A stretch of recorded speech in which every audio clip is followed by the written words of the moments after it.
This is Democracy Watch. Marc, I want to turn your attention to an incriminating moment that Donald Trump just had on national television. You get indicted for interfering with a presidential election where you have every right to do it. You get indicted and your poll numbers go up. When people get indicted, your poll numbers go down. Okay, that was Trump on Fox News saying that he had every right to interfere with the 2020 election. Every right to do it. Did he just admit to committing the crimes that he's been charged with in his 2020 election subversion cases? Yes, because Donald Trump had no right to interfere with the 2020 election. No one has a right to interfere with an election. And the fact that Donald Trump believes that he can go on national television and admit to election interference, and that it is just like saying the sun rose in the east and set in the west, or as he would probably say, rose in the west and set in the north. The fact that he can do this so casually just shows how he is without any moral compass. He is without any sense of right and wrong.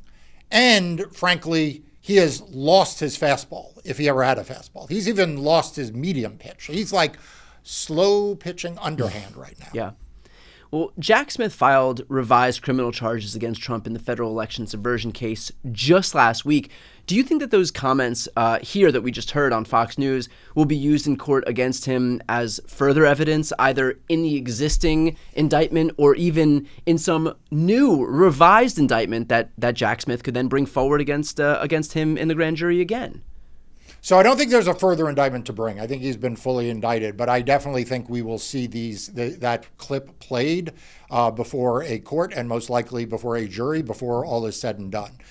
Because, what people don't understand oftentimes is that they'll be like, but that's hearsay, right? What people don't understand is that when the criminal defendant says it, it's called an admission. Right? Anything Donald Trump says is automatically going to be admissible if it tends to prove guilt.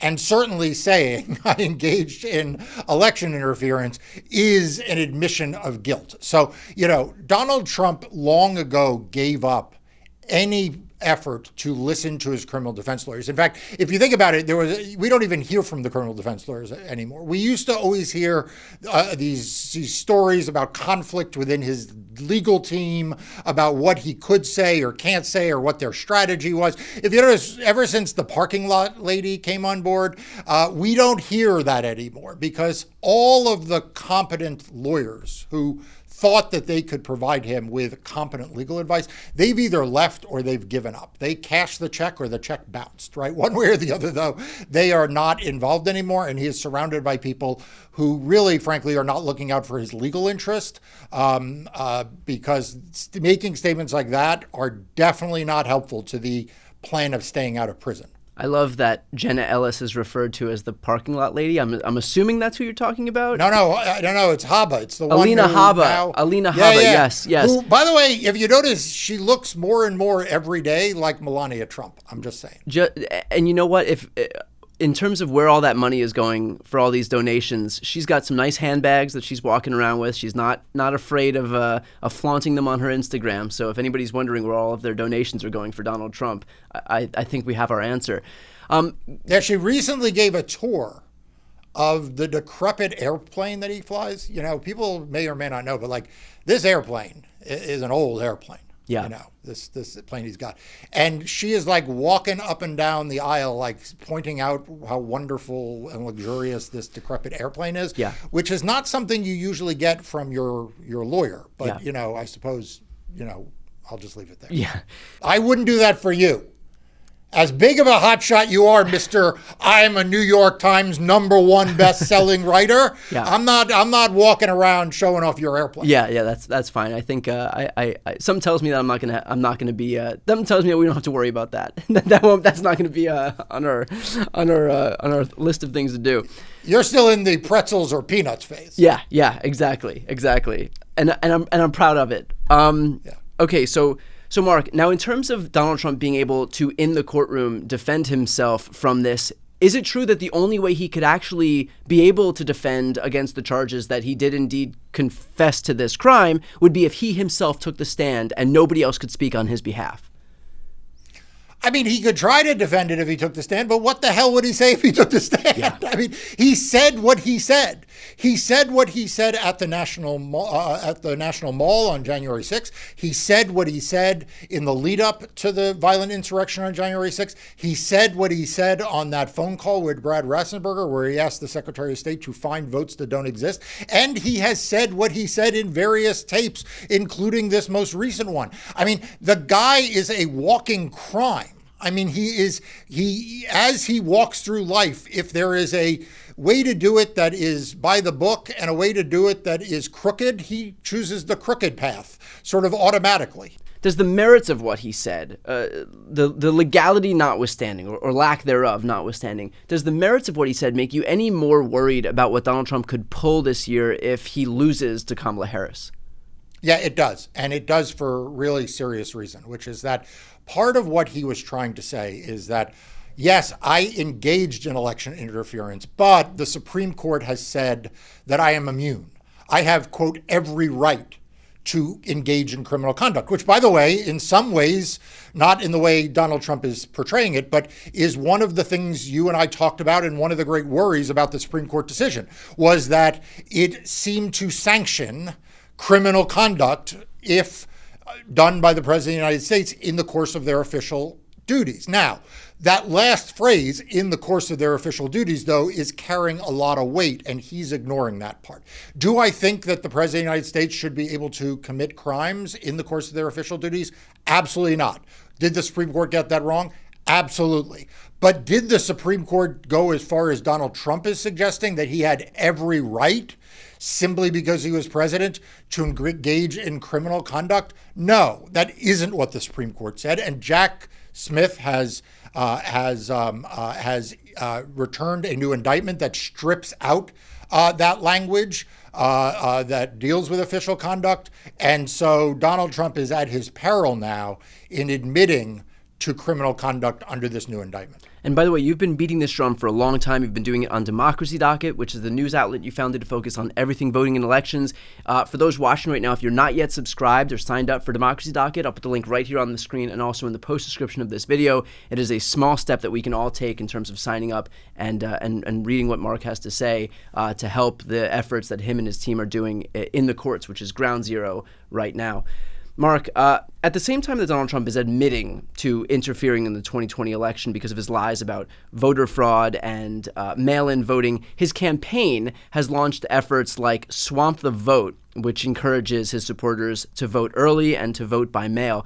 What do you make of the blatant hypocrisy that he's carrying out right now? Yeah, so look, I mean, this all started with something called Bank Your Vote, which was Ronna McDaniel's effort to pretend as if Donald Trump had not trashed mail-in voting. It was kind of like the RNC being like, pay no attention to the crazy orange man running for president again. Yeah. We need you to commit to bank your vote by voting early and voting by mail. Well, what happened when he won the primary? He replaced Ronna McDaniel with Michael Whatley. Michael Whatley, one of his first acts was to get rid of bank your vote and to do away with it. But then not long after, they came back now with Swamp Your Vote, which, by the way, is a lot like Bank Your Vote, just with a worse name. Yeah, right. You know, less marketable name, yeah. Less, right? But look, these various efforts by the Republican political operatives, which is really what's going on here, to act as if Donald Trump has not said what he has said, as if the party has not brought the litigation they have brought to target mail-in voting, as if the entire Republican Party from top to bottom has not spent 4+ years lying to their voters about vote by mail, and that somehow they can erase all of that and now get their voters to vote by mail in the final 2 months of the election is not going to work. Now, Republicans are in a real hard spot now because, you know, when you count on all your vote coming in on one day, which is election day, you better hope for good weather. You better hope that there are not problems and the like that inevitably come up in some places. So they understand that they are behind the 8 ball here, which is why they keep launching these these new programs to suggest that somehow, a new day has dawned and that their voters are now going to vote by mail. But they're not going to, because number one, like I said, they've been lied to. But number two, Donald Trump doesn't mean it. As soon as they did this, Donald Trump just a few days ago in Pennsylvania came out again and said, we shouldn't have mail-in voting. So they aren't able to get him to stay on message, no matter what they do. Now I am disappointed, though, in you that we've gone this far in the video and you have ignored what is the real news and scandal of the week. Lara Trump has a new music video, and if there is anyone who is like on top of the Lara Trump music news scene, it is you, Brian. Let's throw to a clip right now and give the audience what they really want. Without your bravery, we're all out of luck. No, this can't be denied. You gotta be special. It takes a lot to put you last and everybody first. All right, Mark, that was that life-changing moment by Lara Trump. What do you think? Is she the next Ariana Grande? Is this the next big endorsement that Kamala Harris will be hoping for? I think it's not. I think that this is less about helping Donald Trump win and maybe like in between the other grift schemes like coins and cryptocurrency and trading cards. NFTs, trading cards, shoes, universities. Yeah. She's like, hey, I can put this stuff out. Yeah. I can put this, whatever that was. I can put that out and maybe sell a bunch of it to people who don't know any better. Well, I know that you scoffed at the comparison to Taylor Swift, but I think it's worth noting that Lara Trump commands an audience of tens of people, and that endorsement is going to be valuable one day. Indeed. And this is what, most well-run political party committees. That's right. This is what they focus their are doing on right now is releasing singles from their vice chairs. Yes, I'm waiting on with bated breath the Gwen Walls single that's going to drop any moment now. That's going to absolutely, with Jamie Harrison on background vocals. That's right. Jamie, give it to us. That's right. Well, okay, a lot to stay on top of here, not just with the highly anticipated Lara Trump follow-up single, but also with Donald Trump and what he says and how it's going to impact this election subversion case happening in D.C. So with that being said, for those watching right now, if you want to support the work that Marc and his team who are still watching after that single, if you want to follow along with the work that Marc and his team are doing, please again sign up for Democracy Docket. I'll put the link right here on the screen and also in the post description of this video. I'm Brian Tyler Cohen. I'm Marc Elias. This is Democracy Watch.